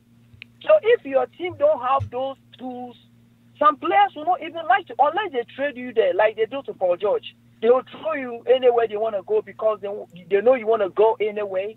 So it's true that we have got to that stage, but the player must be willing to go. Like Durant. Durant was willing to go join Golden State because he wants to be where he is now. In fact, he opted out, correct? He opted out because he wants a championship. Okay. And 2010, LeBron also did that because he wasn't going nowhere with the Cleveland. Do you think? He left, because our time, I'm sorry, I don't want to interfere, but do you think that this could be the last of the Golden State we've seen? I said this because now we are all aware what they have done, and you think that the teams will begin to go in for the best players, and this could definitely be the last of Golden State? No, I don't think it's going to be the last of the Golden State because those guys are willing to stay together. Durant is taking a pay cut. You know, Durant is taking a pay cut to stay over there. And that's what LeBron and Dwayne did in 2010. The players must be willing to take less money. We know Houston Rockets right now. Chris Paul said he's not taking any less money. So he's not willing to negotiate about what he get on the table. If LeBron also have the same attitude, then Cleveland, the only option we have is go to lottery taxes. Paul George is in the market, DeMarcus Cousins is in the market, Carmelo Anthony is in the market, Kawhi Leonard is in the market. Those are players that can come and help him to win the championship. Now, you've mentioned these players. You've mentioned Paul George, you mentioned Carmelo Anthony. These are players that actually attacks the ring. Now we are playing a game now that it's all about point shooters. Why are teams not now investing in 3-point shooters? But you are mentioning people like Paul George and Anthony, who we all know that they are not really good 3-point shooters. Paul George is a good shooter. Paul George can shoot, he can drive the ball, he can defend. And those are the guys that can play against Golden State. And he's young, he's quicker. Golden State are able to run and they spread out. They spread their wings and they can shoot from anywhere else. There is no any team in the NBA that defends the 3-point shooter than Pop from San Antonio Spurs. And that comes with a coach. You have to have a coach that can be able to defend the 3-point shooting. If you realize, anytime Cleveland play against Golden State, our top shooter, Cover. He doesn't get no points. He doesn't get nowhere. Because they know how to defend him. Because they also play 3-point shooting. So it's the way the team is built. When you know you have arsenals, you know how to protect it. That is why I think Cleveland, if they want to do retooling, they must reshuffle the coaching system as well. Because the coach must know what to do and must understand the system, and the player is playing around. That is my opinion. Yes, I think the king will still stay in Cleveland because we get to watch the games free. Okay. Thank you so much, Mr. Ziba, and keep listening. We are discussing the announced video, so I would like you to listen and then contribute when you have the chance. Okay. Sure. Thank you again. Thank you. Bye. All right. Bye. Let me resume. Doc. Hello. Yeah, sorry. And I'm sure you had Mr. Ziba give us a take on the Cleveland. I believe you had him. But let's quickly. No. I didn't hear him. Okay. So if he can brief. Oh, okay. He's good. But sorry, we'll replay this show later in the day, and then you would hear what he said. But let's go quickly to the Anas discussion. Joe. Anas makes a video. I want us to now move from the structuring part of the whole GFA. Let's look into the video itself. So Anas comes to somebody. He disgusts himself. He offers a bribe. in fact, he baits you, then somebody takes the bait. Then he records and puts it in the public domain, basically to name and shame you before he even goes to the court. You think this is a legal way of exposing corrupt? Well, why do you name and shame persons before you go to court? If the damage is already done before the court, what would they have gained? I mean, wouldn't you have caused more damage than good? Well, originally, Anna's video was more or less name and shame, and then recently he has started adding the court case, which of course is not. It's name and shame itself legal. Of course, that is his personal. If you disagree, you can take him to court and sue him for defamation, just as he's doing to Kennedy. So I don't want to even go into that. But first and foremost, the approach, I don't like his approach, because all we see is someone, there's a video or there's a picture of someone taking money and somebody telling us that so and so I gave him money for a particular course of action, which the video does not depict. Somebody then tells a story behind the video. Okay, so, and that is why that possibly explains why Anas has not been able to even prosecute majority of his complex, because he does not do the prosecution, right? Yeah, you can argue that way, but the point is, it's possible. Maybe you met me somewhere and gave me money, $10,000 or $65,000, and then we in the case of Kwesi Nyantakyi, it's obvious, it's clear. For me, Kwesi Nyantakyi was bragging and looking as a man of his integrity and a man of his caliber. I am of the view that he shot himself up. But then in certain instances, all you see is somebody taking money and us telling a story behind it. I disapprove, because I am of the view that you cannot record somebody without his consent, and so I disagree with that. But the rampant nature of corruption more or less has become like a fabric in our society. It's like it's in our gene, to the extent that when people are being corrupt, even in Ghana and in most parts of Africa, they see it as helping you. They don't even see it as an act of being corrupt, and that is not good to society. But they rather see it as they helping you.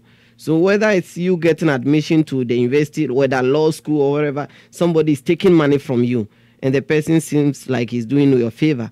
Whether you are going to get a passport, somebody is doing you a favor by taking money from you. And so when you look at even some of the footage in the video, the referee will say, "Oh, Accra House folk, they are our friends. Yeah, they are our friends. I'll help them. So look at the tone and the language. It's more or less becoming part of our society. And so on that basis, Anas going to do undercover in that manner to name and shame, I absolutely agree on that principle. Other than that, I wouldn't have subscribed to such some kind of such a modus operandi. I think that is not healthy and not ethical. But looking at the rampant nature of corruption in our society, we have no option than to go the Anas way. The doc, and if you had Joe, yes, I heard him. He believes that the way Anas captures his video, in fact, the way Anas gets his evidence, it's so wrong, and he would have chosen that he does it differently than what he's doing right now. Do you share the same view with Joe? Well, up to a point, but up to another point too, I beg to differ. Now, corruption in GFA is not a new thing. The question we must always ask ourselves is this: had Anas made all of them aware that he was going to record the transaction, would they have done what they did? No.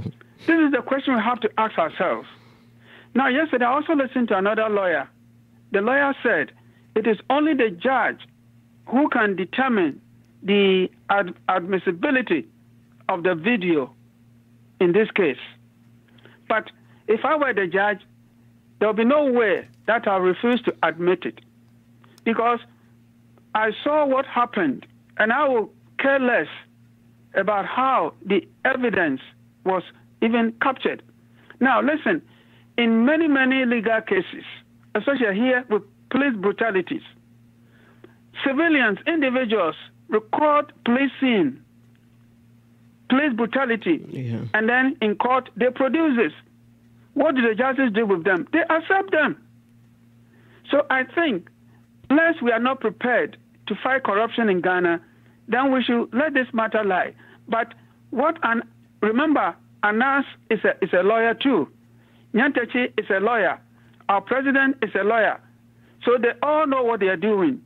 And usually when something like this happens, 10 lawyers will listen to the same evidence, look at the same thing, but they will draw different conclusions. And that is what we are all waiting to see. But let me tell you, this time, if they let this guy off the hook, there will be big trouble in the country. Because remember, if you were listening to Countryman Zongo's allegations all the time for the past 3 or even more years, Nyantechi is corrupt, Nyantechi is corrupt, Nyantechi is corrupt, then at some point, Nyantechi took the whole matter to court, suing Multimedia for how much? $2 million. So out of settlement, Multimedia company fired Countryman Zongo. You know, he knew that he was corrupt. He knew he was duping the nation. He knew he was cheating everybody. He knew he won the league club for his own All-Stars. And yet, because of lack of what they call evidence, he denied all these allegations. And now here he is. It is a big time. We need to deal with him. And I think if I were the judge, there's no way I will not admit it. And all those concerned, look at the sad case of Kotoko and House of Folk. These two glamorous clubs playing. The ball hit the bat of a defender, so, oh, it's penalty. Then you awarded penalty to House. And you know, when these two teams, they are the only two teams in Ghana that can attract what? Public attention. Kotoko versus Liberty is nothing. House versus Wafa is nothing. But call it House versus Kotoko. No matter the venue, the stadium will be what? Full. And you take how much? Was it 300 or 2,000 or whatever? 2,500. And a goat. To cost and he wants the goat to even be processed. To shock millions of hearts. Joe. To shock millions of hearts. What do you mean? Yes, Joe. Now, we've talked about the methodology, the way Anas gets his corporates. And you have a concern to say the way he entraps people is your problem. Let me ask a question. That is it not a real time story that has to be told? Because either he entraps, it would be said, it will be done. In fact, crime is never done in the open. It's always done in the secret.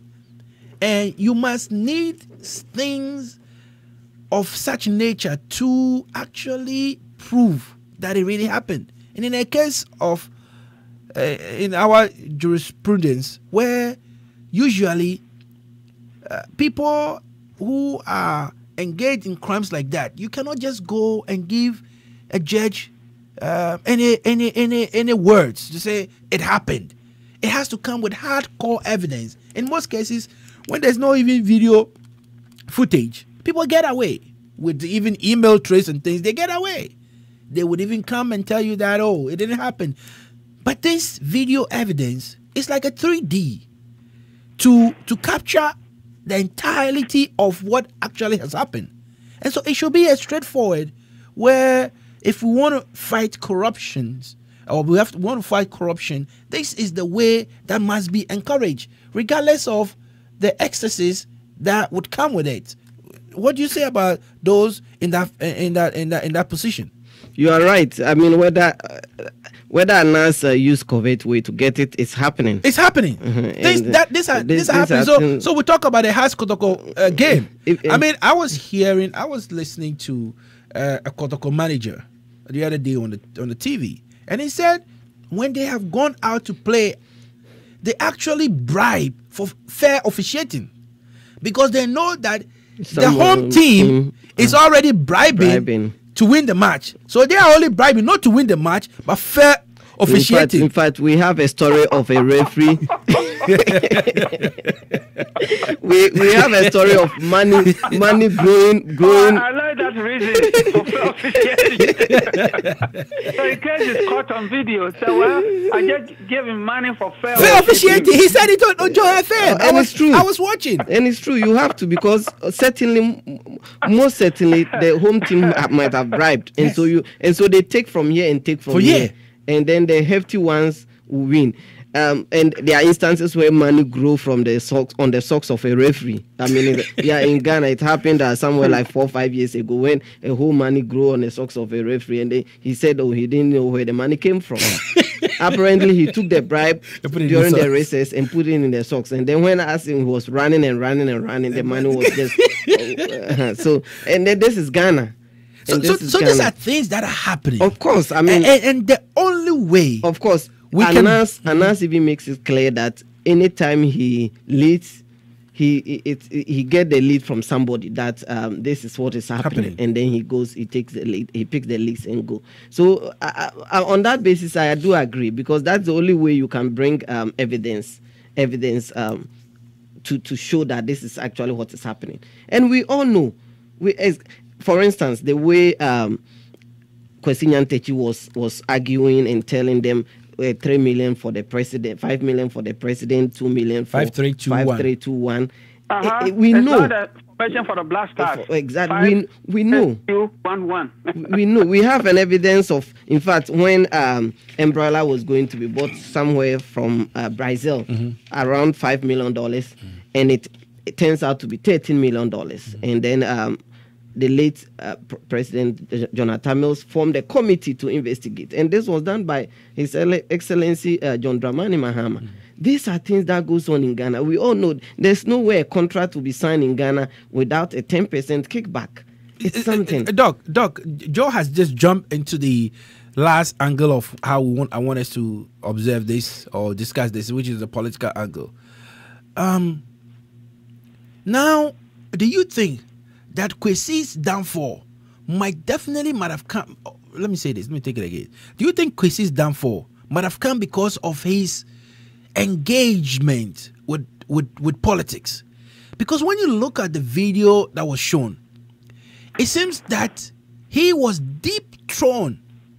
In fact, he is deeply involved in politics to the extent of discussing the president and how he had let go of a position that was offered him, and how he could give the president some money, and how he could win contract, which has nothing to do with soccer or football. The people that are going to invest in the field that he is heading are going to do something that is completely not that. Building roads, taking Ghana by storm. Do you think that his downfall actually was because he actually veered into that political arena, or you think that it's always been like that? If you're a GFA president, you're a politician. In that matter, in this video, we also heard him actually bragging that to be a vice president or so. He was in the line to be a vice president. Yes. You see, one problem I have with GF officials is that when it serves them well, then they embrace the government. But when it does not serve them well, then they try to distance themselves from the government.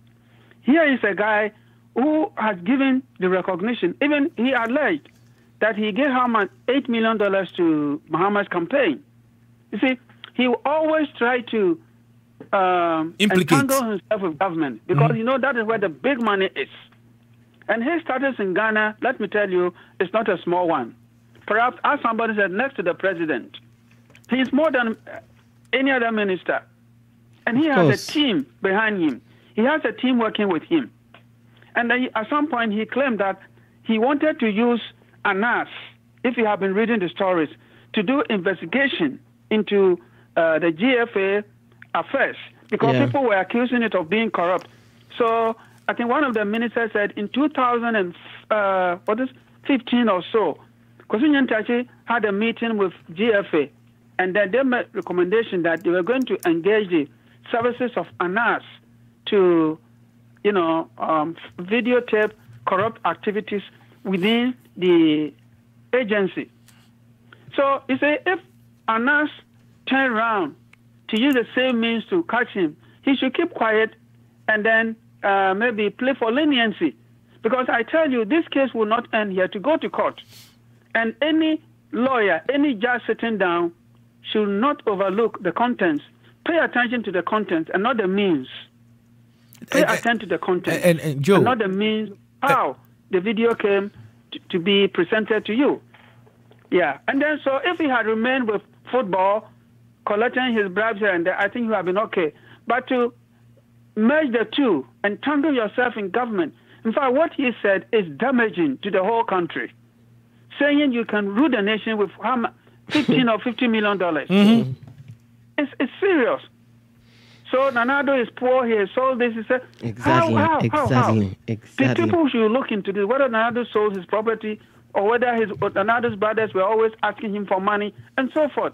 In fact, this is so damaging. It's so damaging. I think it's so damaging. The best thing for him to do is to spend about 10 years at someone before coming out to defend him. because Joe, there are two sides. Now, Joe, let me. This man, I don't know, could be smart or could be dummy. Because when you look at even the expose on this video, others have called it is bluffing. But even aside the bluffing, when he gave a statement in the police headquarters, he was still mentioning President Mohammed's name in the statement. So he might know what exactly he's doing. Either he's smart or he's just been a dummy. What do you think about that? Mention somebody's name in a video and then implicating more people in your statement he's of defense. He's a con man. And let me explain why I say so. You remember that when the people even offered to sponsor the league for $15 million, he said, no, let's create a certain company. Correct. And that when you do the analysis, he was going to take almost 25%. Now, look at 25% of $15 million. Wow. 25% of $50 million. Within 2 hours, he was able to draft a memorandum of understanding. Yeah. He's crafty. Exactly. And then he went ahead and was yes, he might. Some of them, it's a general, it's a public knowledge that Nana Akufo-Addo sold some of his father's property. It's a general knowledge. Everybody knows. And he. Oh, really? I didn't know. Oh, it's a general. NDC used to say it most of the time on radio. And then he said that look at how he approached the whole thing. He said that apart from being cunning and deceptive in trying to deceive people and take money from, he's even using the president's name to influence people to take money from them without even if the president has given him approval, the president can deny. And if the president denies, you are in trouble. So this is a deep con. The exact man. Because you cannot use that is influence peddling. You are using somebody's name. Identity theft. And look, you can just Google Atukuba. Somebody have been sentenced 18 years imprisonment. That person was using Atukuba's name. He was using Atukuba's name in the northern part of Ghana, trying to extort money from people who have like legal cases at the High Court. And then he was caught. He has been in prison 18 years. In fact, somewhere about 2-3 years ago, somebody too was using JJ's name and Tamil's name to extort almost $200,000 to $300,000 from some foreigners in the name of oil deal. and that they were also arrested and they have been sentenced. And so it's something that is going on. People in Ghana ordinarily use influential names. Somebody will come and tell you, I know this person, I can get you. Aren't we aware of cases where people seeking to join the army and the police, trying to dupe people and telling them I can get you employed in the police service? I think it was busted. And the people, in fact, it was even traced to the CID head office that there was a certain man there. He was interdicted. Exactly. Yeah. So these things are things going on in Ghana. And for such a high-profile ranked person saying, and like Doc said, he's highly influential. I mean, he has been dealing with sitting president, current former president, world leaders. He's the number 2 in CAF. In fact, people had suspected that he was going to be forced to reckon with when it comes to FIFA. Yeah, he was going to take the position one time. Because looking at his age and his influence, and so he knows exactly what. Do you think that greed? Of course, certainly is what caused that. Course, certainly, greed. Now, yes. No doubt about it. Now, Doc, I have had other argument that says greed on the part of one person. I've also heard argument about people saying it is more than greed, but it's actually a deep throat cultural practices as a Ghanaian that we do. It's beyond greed. It's who we are. We are always into, because of the way we are formed culturally, vis-a-vis extended relationship, where you are always paying for somebody, you're always helping somebody. No matter how much you get, it will not be sufficient or enough, because you need to support your extended family. It is built in our system, not only by greed. Not with $50 million. The people that support extended family don't make. We are talking about. I'm not talking about you have to make that amount to be able to support. I'm saying that because of the family structure that we all have inherited, it's actually has become part of our DNA that we have to support somebody. And so the deeper or the huge amount you receive, in case is the huge you support. Doc, how do you look at this one? To say it is not a one person problem, as we are trying to discuss here, that he's greedy. That's why he wants more. But it's because of the structure of our fabric. And that is what is causing this corruption. Well, to some extent, I agree with you. Because we do not want others to outdo us in anything. And look at the positions Nyantechi was holding. I don't know whether all these positions are still valid or not. FIFA, CAF, GFA, and I think number 2 man for West African football. Now, each of these positions brought him money at the end of every month. And I understand he was a banker before coming here, which I know he still maintains business with that banking system. So no one knows why he would even reach out of his comfort I'm told zone. he has a small loan microfinance company. Correct. Yes. And he's even thinking of bringing Leica. So people wonder why he will step out of all these areas because double him because the pressure is huge. The family members are calling him too much. You are here. You have pressure. Do you go and engage in corrupt deals? The pressure comes. I give what I can give. Yeah. So why can't he also do same? But guess what? If I have 65, I might give more. $65,000, I might give more. So the goal is for me to have more so I can support. No, but his goal is to control Ghana. His goal is not to control Ghana. How? And you see, he's been in power for 13 years. You know, even recently, people advised him to step down. He said he was going to step down, but later changed his mind because of he fired his vice president. Exactly like Doc said. Because of what exactly. Yeah, because of the $50 million. Doc is absolutely right.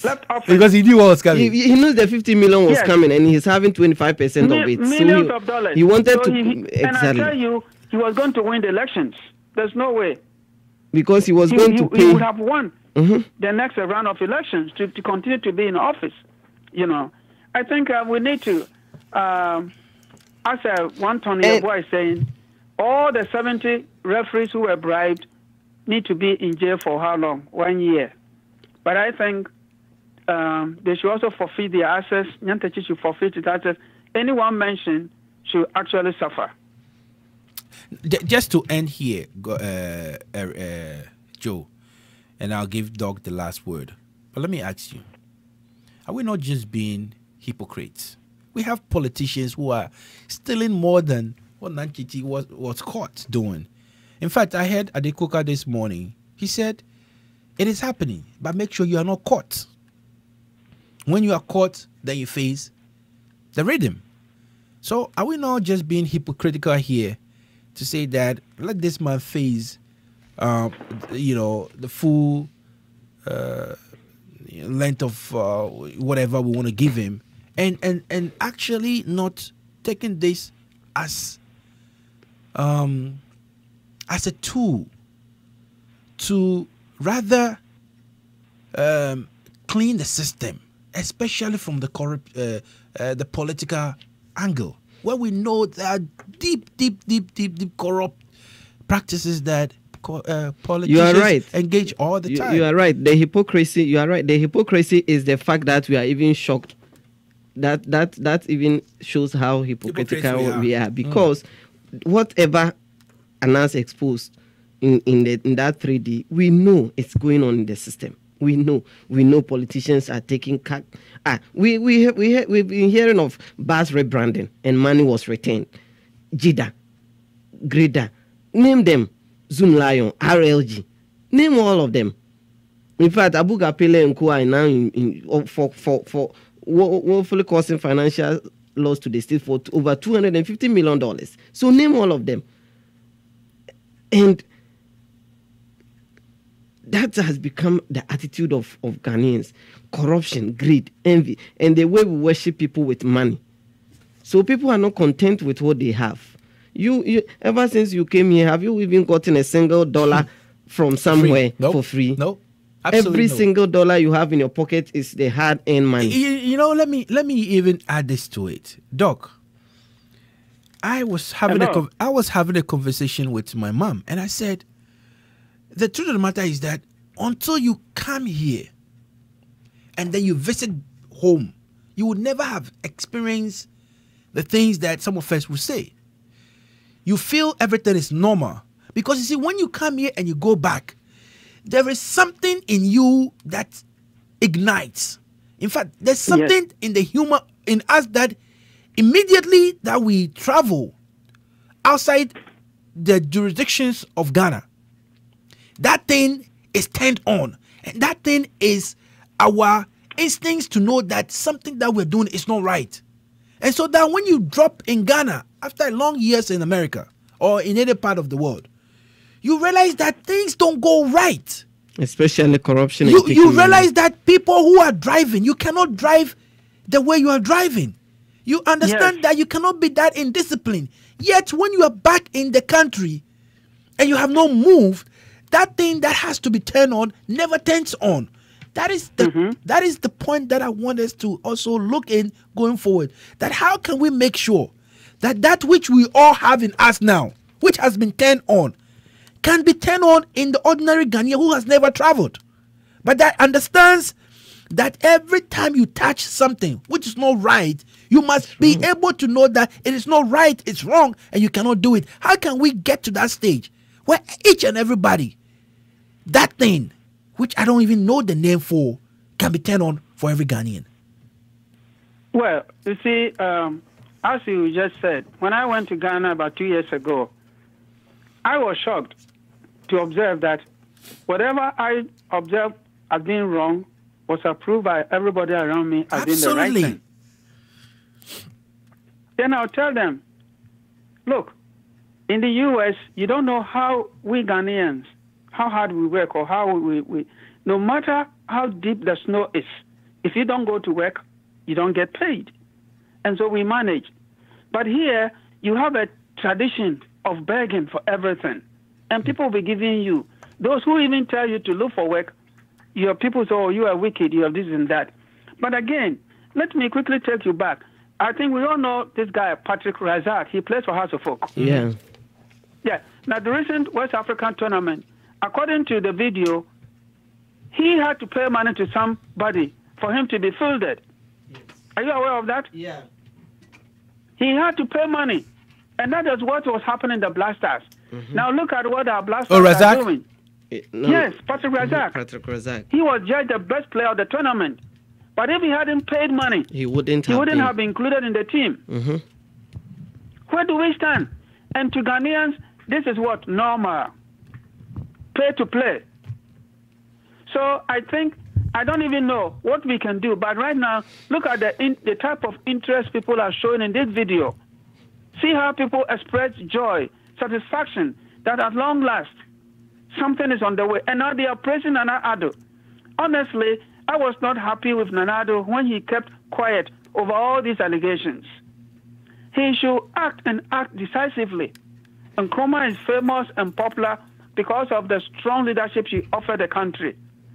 If this thing had happened under Nkrumah, he would have put your constitution aside and dealt with these guys mercilessly. You know, and Ghanaians will applaud him. If Nana Addo gets this guy in jail, Ghanaians will applaud him. If he cuts him loose, then he must be prepared to suffer the consequence. The time has come for Ghanaians to call a spade a spade. The time has come for Ghanaians to put on new leaves. Kwesi Ntechi appeared to be what? A thank God. And now, Sango, countryman Sango, was always after him. After Brazil, that was the time the Mahama administration should have descended heavily on him. But, you know, the normal thing, leave him. God will provide. God will provide. Now, Anas has provided us the evidence. So what do we do? Do we let it slip by? No. My position is that we must take action and be decisive with the action we take. Okay. All right. Thank you so much, Doc. And we want to really appreciate you for staying on with us today to run the show. Hopefully next week, if you have time, we'll run another show with you, and we definitely really appreciate this time you've given us, Doc. Thank you very much. All right. Joe, appreciate you're welcome, Doc. Joe, thank you so much. I know you want to run, and thank you also for being here. Next week, hopefully, we would take up other issues that will come on this announced video and how far we've gone with Kwesi Ntechi. And do you have any last words? Yeah, I think that lastly, there should be a term limit to the GFH presidency. I think lastly, there should be like a 2-term. And I think that because FIFA is implementing that, and CAF, you remember Hayatu was there for almost like 20-something years, and now they want to put a term limit. I think that they need to do something like that, so that a term would have been enough for someone. Hey, to you all that is listening to us right now, it's the time is 1:12. We're supposed to leave at 1. We've gone past 12 minutes. We want to thank everybody that stayed tuned. To you, Mr. Ziba, who contributed to. We also want to say thank you to Dr. Grace Bandor. Dr. Grace she's Bandor. Listening to us. I know you're listening to us right now. Thank you so much for listening. We appreciate all of you. You listening in London, in Amsterdam, and in Ghana, our Ghanaian fans. This is Afro Voice Radio. My name is Iazu. I've been here with Joe Osei Owusu until same time next week, 11 to 1 a.m. We leave you with nothing but the best. May God bless you and enjoy the weekend. See you on the flip side. Bye. The generals, and what about the judges? What are you keeping money under your bed for when you were preaching savings? You said you were recovering the economy, but we didn't see your diagnosis. The people didn't know the treatment. The patient, the economy, didn't only that until NPP declared its dead. We didn't know the economy was dead. That is also better. I sentenced you to another 1,000 years imprisonment on the first count. Mr. NDC, you introduced one educational system.